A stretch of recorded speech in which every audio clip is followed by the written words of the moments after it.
حرية سلام وعدالة والثورة قرار الشعب. القرآن كريم الليل. القرآن كريم الليل.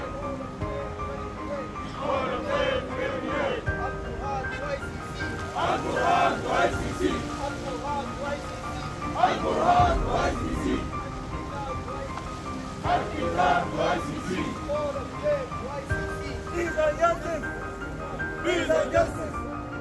Peace and justice. Peace and justice.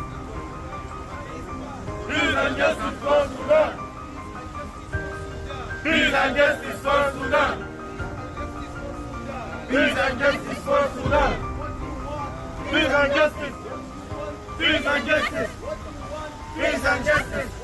في واسم شباب ليون، أحرار ليون وأحرار السودان، في البدء أتقدم بالشكر للمشاركين في محادثة جنيف، الأمم المتحدة، الاتحاد الأفريقي وسويسرا والسعودية ومصر والأمارات، وإذا أسمن دورهم وسعيهم الحثيث لوقف إطلاق النار. ولا يفوتني أن أشيد بدور قوات الدعم السريع في تأمين قافلات المساعدات الإنسانية من معبر أدري الحدودي لمعالجة الأمن الغذائي في جميع ولايات السودان، في الوقت الذي تعيش فيه البلاد وضعا إنسانيا شديد الصعوبة. ندعو القوات المسلحة الاستجابة للنداء السلام، عدم مشاركة الجيش في مباحثات جنيف، مردها حكم النظام القديم على القيادات العسكرية. At time when the international community is making tremendous effort through meetings in Geneva, Switzerland, where the Sudanese people are placing their hopes on the negotiation mediated by the United States, the Kingdom of Saudi Arabia and Switzerland,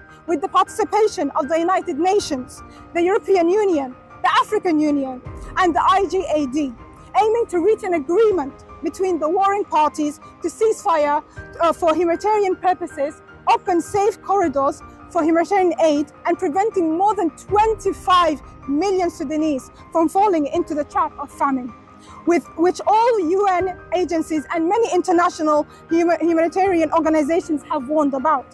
Despite all this, the Sudanese army and its supporting militaries, in a reckless and during the ongoing sessions of participating delegations in the negotiation, continued their random and deliberate bombing operations by the army's aircrafts.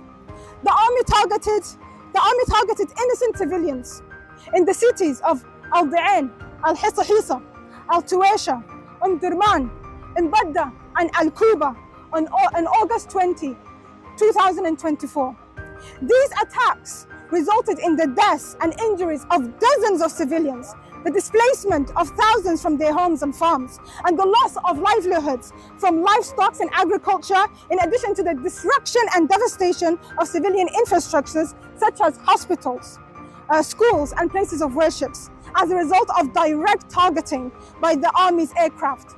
This action can only be described as blatant disregard for the lives of defenseless civilians and provocation to the international community's effort to cease fire and help millions of Sudanese from the perils of hunger and disease, which necessitates a firm stance from the international community and civilized world. On the other hand, the areas under the control of the Sudanese armed forces are witnessing a rapid escalation in ethnic hate speech and systemic targeting campaigns against ethnic groups originating from Western Sudan, whose rights are being flagrantly violated. These violations include extrajudicial killings, arbitrary arrest, severe torture, degrading treatment, unfair trials and arbitrary sentences, enforced disappearance, and the confiscation of money and properties, including means of production, particularly in gold-producing areas in Northern and River Isle. Additionally, security and military intelligence agencies are targeting human rights defenders, peace advocates, and those working to feed the hunger, alongside politicians calling for an end to the war and the return to civilian democratic ruling. Your Excellencies, in light of the above and considering the magnitude of the disaster and its severe impact on international peace and security, we respectfully request you to take the following actions.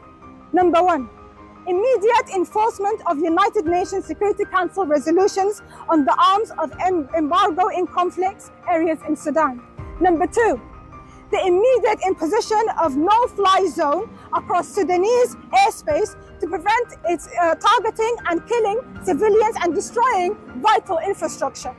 Number 2, the establishment of buffer zones and the neutral supervision to provide a safe havens for civilians away from conflict zones and ensure